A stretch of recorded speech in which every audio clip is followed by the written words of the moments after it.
Hey, vous êtes perdu? Non, je vais au cours de maternité. Oh, vous devez vous tromper. Ce cours s'adresse aux futures mamans. Et clairement, vous n'êtes pas enceinte. C'est vrai, mais j'attends un enfant. Mon mari et moi faisons appel à une mère porteuse. Ah, ok. Est-ce que votre mère porteuse se joint à nous? Non, il n'y a que moi. Écoutez, ne le prenez pas mal, mais il n'y a aucun intérêt à ce que vous soyez ici. Je veux dire, vous ne passez pas par les difficultés d'une vraie grossesse. Je le sais. C'est pour ça que je suis secours.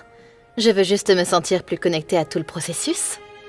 Vous savez ce qui vous aiderait à vous sentir mieux connecté au processus? Dites-moi. Être vraiment enceinte. Ok, mesdames, commençons. Veuillez prendre place, s'il vous plaît. Oh, mademoiselle! Vous vous joignez à nous aujourd'hui? Oui, je me joindrai à vous.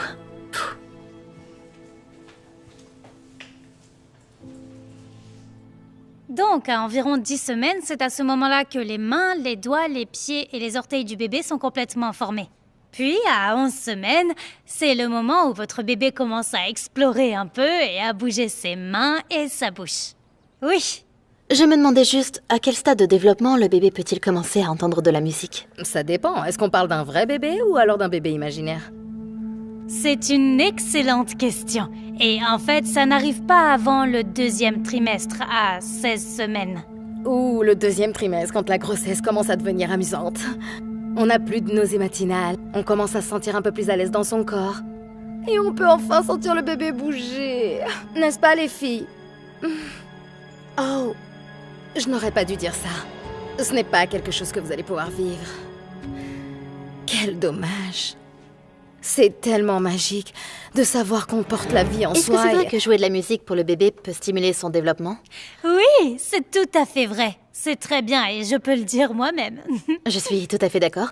J'ai travaillé sur une liste de lecture pour la maman porteuse. Ouais, enfin, je me ferai pas trop d'illusions avec ça. Qu'est-ce que vous voulez dire? C'est juste que vous ne savez pas vraiment ce que votre mère porteuse fait puisque vous n'êtes pas avec elle. Ma mère porteuse est plutôt merveilleuse. Oh, bien sûr qu'elle l'est. Je suis sûre que c'est comme ça qu'elle a été perçue. La plupart des mères porteuses sont juste des escrocs qui cherchent à faire de l'argent. Oh, c'est assez large et cette généralisation est assez injuste. Pas vrai? Tout ce que je dis, c'est que j'ai lu un article sur une mère porteuse qui avait promis de ne pas fumer de cigarettes pendant la grossesse, et en fait, elle fumait 3 paquets par jour. Le pauvre bébé est né prématuré. Ça a été une tragédie. Mais ne m'écoute pas. Je suis sûre que ta mère porteuse va très bien. Oui, je suis sûre qu'elle va très bien. D'accord, passons en revue les étapes de l'accouchement. Qui ici prévoit un accouchement naturel? L'accouchement naturel est la seule façon de procéder. En fait, il n'y a rien de mal à vouloir une péridurale. Ah, ça, c'est vous qui le dites. Les médicaments vous endorment les sens et vous privent d'une grande partie de l'expérience. Je veux dire, passer par le processus naturel d'accouchement est l'un des plus beaux miracles de la vie.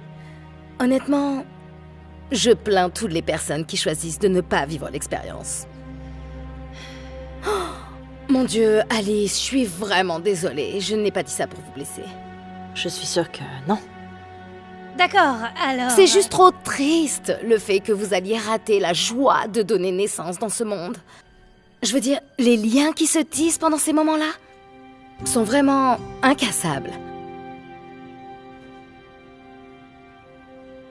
L'allaitement ne convient pas à toutes les mères. Mais ça vaut la peine. Non seulement ça enrichit le lien et la relation avec son enfant, mais c'est aussi beaucoup plus sain. Alors ça, c'est encore un peu discutable. Non. De nombreuses études démontrent que les enfants nourris au sein ont un QI plus élevé et ont moins de risques de développer des maladies auto-immunes. Ces études ne sont pas infaillibles. Il n'y a aucune preuve concrète dans un sens ou dans l'autre. Oui, mais bon, c'est parfaitement logique si on y réfléchit.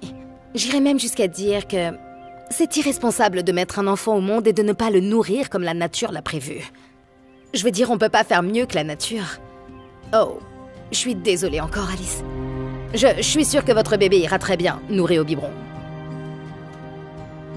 Les soins post-natals sont un sujet important que tant de nouvelles mères négligent. Et voici un autre sujet dont Alice n'aura jamais à se préoccuper. J'en ai assez de ton attitude. Quoi? Mais je n'ai absolument rien dit de mal. Alors, qu'est-ce que tu viens de dire? Depuis que je suis entrée ici, tu n'as rien à faire d'autre que de m'attaquer. Mesdames, on reste calme. Ok, vous voulez que je vous dise la vérité? Oui. Bien. Ce cours est pour les mères enceintes. Et vous ne l'êtes pas. Nikki! Et je pense même que c'est de mauvais goût que vous soyez ici. Parce que le reste d'entre nous n'a pas peur de faire le nécessaire pour devenir une mère. On ne cherche pas de raccourcis. C'est pour ça que tu penses que j'utilise une mère porteuse? Parce que je vois ça comme un Je sais pas, peut-être. Vous essayez de vous donner bonne figure, c'est ça? Tout ce que je sais, c'est que rien de tout ce que vous essayez de vous faire croire fera de vous une vraie mère. Tu ne sais pas la moindre chose sur moi, ni sur ma situation. Tout ce que mon mari a toujours voulu, c'était d'avoir des enfants à nous. Nous avons essayé pendant près de 2 ans, avant de s'être rendu compte que quelque chose n'allait pas. Certaines personnes ne sont pas faites pour avoir des enfants. Il s'avère que j'étais malade. Un cancer des ovaires, 2 ans d'opérations chirurgicales et de chimio et des radiations avant de me rétablir. J'ai eu de la chance. C'est ce qu'a dit le médecin. Eh bien, je ne me suis pas sentie si chanceuse que ça quand le médecin m'a dit que j'avais de la chance. Les médecins m'ont dit que le traitement ne m'avait pas laissé intacte. Avoir une mère porteuse n'était pas un choix pour moi. C'était le meilleur moyen d'avoir une famille dont mon mari et moi rêvions. Nous avons interrogé des centaines avant de trouver la bonne personne. Le jour où la mère porteuse m'a annoncé qu'elle était enceinte, ça aurait dû être le plus beau jour de ma vie. Mais cette nuit-là, quand mon mari a conduit et est rentré du travail pour fêter l'événement, il a été tué dans un accident de voiture. Toute ma vie a été bouleversée. Tout est reparti à zéro. J'ai perdu l'amour de ma vie le même jour. Le jour où j'ai appris que nous allions fonder une famille. As-tu la moindre idée de ce que l'on ressent? Alors oui, je vais manquer de choses pendant le processus.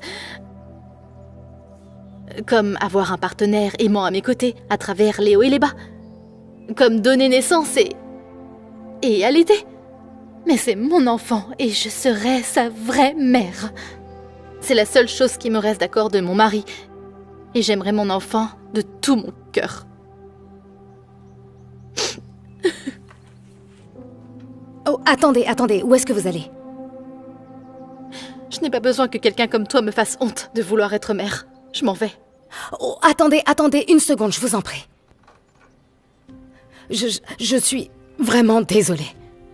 Je ne savais pas ce que vous traversiez. Et je suis désolée de la manière dont je vous ai traité et d'avoir fait des hypothèses sur vous et votre vie. C'était pas bien de ma part et j'avais tort. Et je suis vraiment désolée. En tout cas, c'était une vraie énergie de maman ours que vous nous avez envoyée là.